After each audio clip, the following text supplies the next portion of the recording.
Before we start our tutorial video today, if you love our videos, please click on like button and make sure to click on subscribe and bell icon to receive notifications of future helpful content of automation and process control. Now let's get started. What are straight runs for flow meters? In this tutorial video we will learn all about straight run requirements for flow meters, why they matter, the requirements for each technology type and other variables and considerations. Why do straight piping requirements for flow meters even matter? The answer to this question is surprisingly simple. For many flow technologies, turbulent and swirling media within a pipe is hard to measure in a reliable and accurate manner. There are many obstructions and details within a piping system that cause a flow profile to become turbulent. If this occurs relatively close to flow meters, it can lead to significant errors as high as 50% of the reading. There are many types of variables and configurations that can lead to an undesirable flow profile. Some common examples are bends in the pipes from elbow joints, control valves, pressure taps, T-joints, other instrumentation, thermowells, reducers, and more. Anything that can cause the flow to move in a non-linear way needs to be properly accommodated for to ensure the accuracy of your flow meter readings. What are the straight run requirements for the different flow meter types? Different flow meter technologies have different straight run requirements, based on the inherent principle of operation being used. The requirements are usually expressed in terms of the distance away from the flow meter in a multiplication factor of the pipe diameter. Different flow meter technologies have different straight run requirements, based on the inherent principle of operation being used.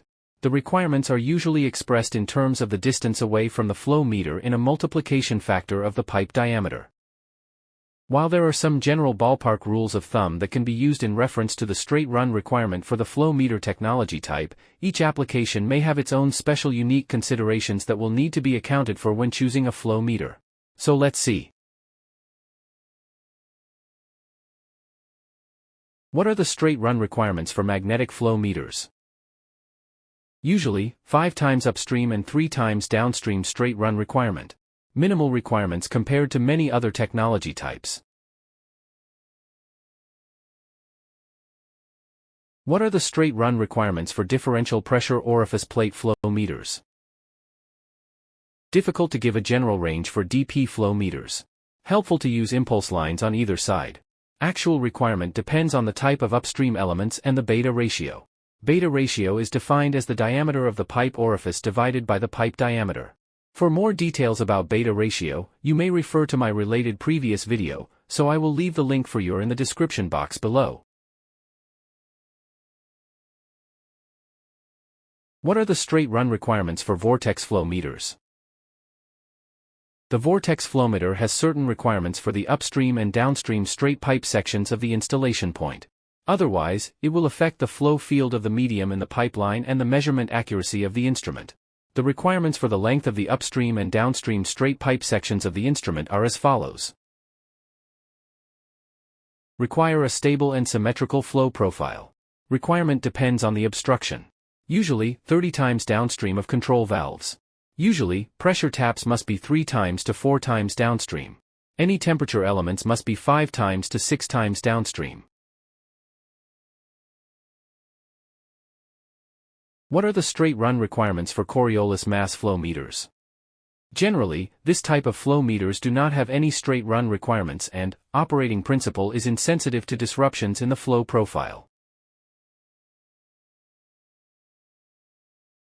What are the straight run requirements for ultrasonic flow meters?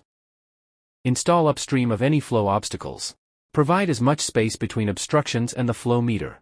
Can go as close as 5 times, but it results in an additional 1% inaccuracy in the reading.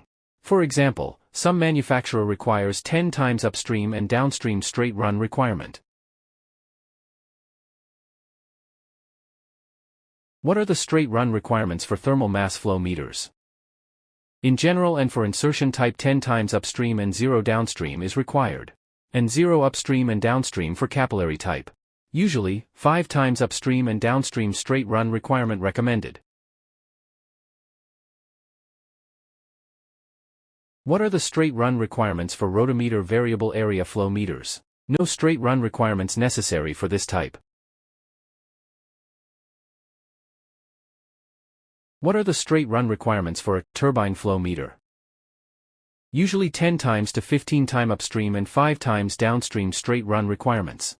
Certain obstructions can increase the requirements. 20 time for 90-degree elbow or T. 25 time for partially open valves. 50 time for 2 elbows or any spiraling flow.